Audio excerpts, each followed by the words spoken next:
Hey, you're back. That was quick. Welcome back to our 4-video series on potential NHL buyout candidates. And in this video, we're going to look specifically at the teams in the Metropolitan division. Before we get into it, once again, my 2 caveats. I tried to make these as realistic as possible by not just immediately selecting the player that's making the most amount of money on a team.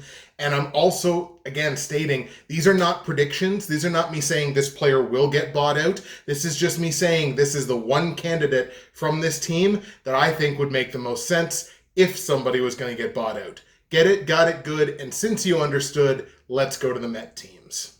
Let's start in Carolina, where the Hurricanes finished the 2019-2020 regular season with just under $1 million in cap space, so they do have a little bit of wiggle room there. The player on the Hurricanes that I think would make the most sense as a buyout is Jake Gardiner, and I hate to feel like I'm picking on Jake Gardiner because enough people have done it. I certainly don't need to doggy pile on, but I look at the depth on the Carolina Hurricanes, especially on the back end. Jake Gardiner, he's got 3 years left on his deal. You're paying him just over $4 million. And at the left defense depth on the Hurricanes, I think makes Jake Gardiner expendable.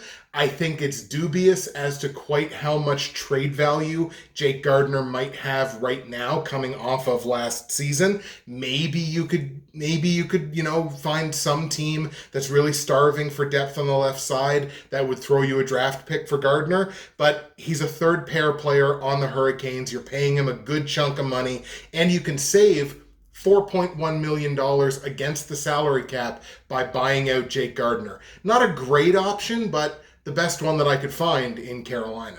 Let's go to Columbus now. The Blue Jackets finished the season with $5 million in cap space, so the Blue Jackets are not worried about saving money really anywhere here, but if they were looking for someone to buy out, we're going to stay on the back end. On the defensive side, to me, it's David Savard. 29 years old. He's only got 1 more year left on his deal. So maybe as like a trade deadline rental, you might have a bit of a market for a David Savard, but you're paying him $4.25 million. And just like Jake Gardiner before him, this is a depth casualty to me. There's a lot of depth on the back end in Carolina where you could afford to buy out a David Savard and not really hurt your on-ice product all that much. And the savings here, like I said, is secondary because they had $5 million in cap space, but it would save you $1.3 million against the cap if you did decide to buy him out.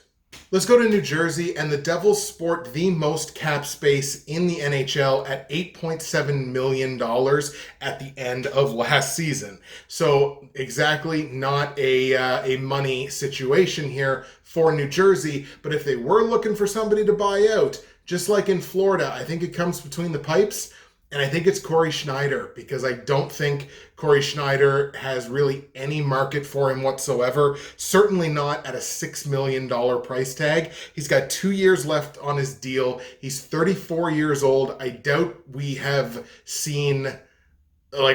going to see a better Corey Schneider than we've already seen. And right now, that's really not all that great. And you got Mackenzie Blackwood. And Blackwood proved this season, I think, that he is ready to take the reins for the New Jersey Devils. So this is just a money casualty if they want it to be. I just doubt there's much of a market to trade him. You can save $4 million against the cap by buying out Corey Schneider. We'll go to New York for back-to-back teams, and we will start with the Islanders, who ended the season with $3.1 million in cap space, so they're really not all that worried about saving a significant amount of money. But one move that will save them $1.6 million against the salary cap would be buying out right winger Cal Clutterbuck. Now, Clutterbuck's 32 years old. He's got 2 years left on his deal at $3.5 million. He is on the captaincy of this team. He does wear an A for the Islanders, but that's about where his contributions on the ice end. I think he does very little for this hockey team on the ice to make them better and make them more competitive. Maybe he's a good guy to have in the room. Maybe this is a situation where you buy him out and then try to re-sign him at a lower number. I'm not sure. All I do know is he's making $3.5 million, and you can save over $1.5 million by buying him out. Not exactly a huge rush to do so, as they have plenty of cap space, but just an option to consider. And now we'll take a look at the Rangers, who finished the season with $3.8 million in cap space, so even a little better of a situation than the Islanders did. And it's the end of an era with this one, and this one does kind of hurt. But, I mean, the best buyout candidate on the Rangers is Henrik Lundqvist. And I think this would be as much a mercy buyout as anything else. He's got 1 year left on his deal. You're paying him $8.5 million to arguably be the number 3 goaltender on this roster. And I really legitimately think this is one that could certainly happen. You buy him out, you save $1.5 million against the cap by buying him out, and by buying him out, he is free to either retire if he wants to, or he can take another swing with another team. There's going to be a couple of goaltending vacancies in free agency. He's free to take a swing with somebody else, or take league minimum because he's already made his money to try to chase a Stanley Cup, maybe with a Colorado or something like that. So I just think it would be beneficial to the team and be beneficial to the player to have a buyout here. Now we're going to leave New York and we're going to go to Pennsylvania and stay there for 2 teams. We're going to first look at the Philadelphia Flyers, who ended the season with less than $100,000 in cap space. So obviously very much a cap franchise, and a franchise that did significantly better this year than I expected them to. My number 1 buyout candidate here from the Flyers, which is going to save them nearly $2 million in space against the cap, is Matt Niskanen on the back end. And this is kind of an age thing. He is 33. He does only have 1 year left, so maybe he might be a deadline rental type thing if they want to hold on to him. But that's a big price tag. It's $5.75 million.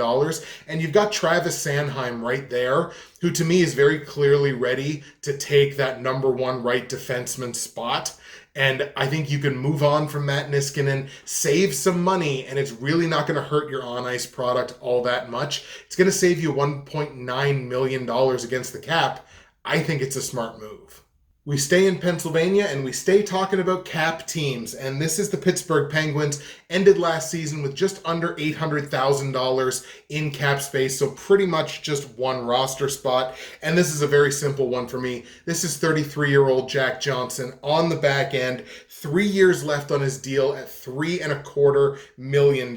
And for what he produced, non-roster left defenseman probably could do that job and probably provide even more. This is the weak link in terms of the financials for the Pittsburgh Penguins and in terms of the on-ice product. Jack Johnson needs to go. I don't think he has any trade value. You could bury him in the minors if you want to, but I think a buyout here is probably what's going to be best, and it's going to save you $2.75 million against the cap. As far as I'm concerned, you don't buy him out quick enough. And we will end our look at the Metropolitan Division with the Washington Capitals, who ended the season with just under $200,000 in cap space. And this is another player that I like and mean no disrespect to. It's just a matter of where they fall on the depth chart on this team. And it's Richard Panik. I like Richard Panik. I like the fact that he can play both sides of the wing and he's not out of place wherever he goes. He's only 29 years old. He's got 3 years left on his deal at $2.75 million. No disrespect, Richard Panik is a bottom 6 forward on the Washington Capitals. Maybe he pushes the top 9 on other rosters. I just don't think he's got a ton of trade value. So the Capitals can buy him out, save $2.6 million in total against the cap, and give Panik an opportunity to seek that top 9 spot somewhere else. The Eastern Conference is now complete. We will move to the West in our final 2 videos, looking at top buyout candidates for the 2020 off season. And we will get started, of course, in the Western Conference with the next video. Thank you for watching, and I hope you'll check me out on the next one.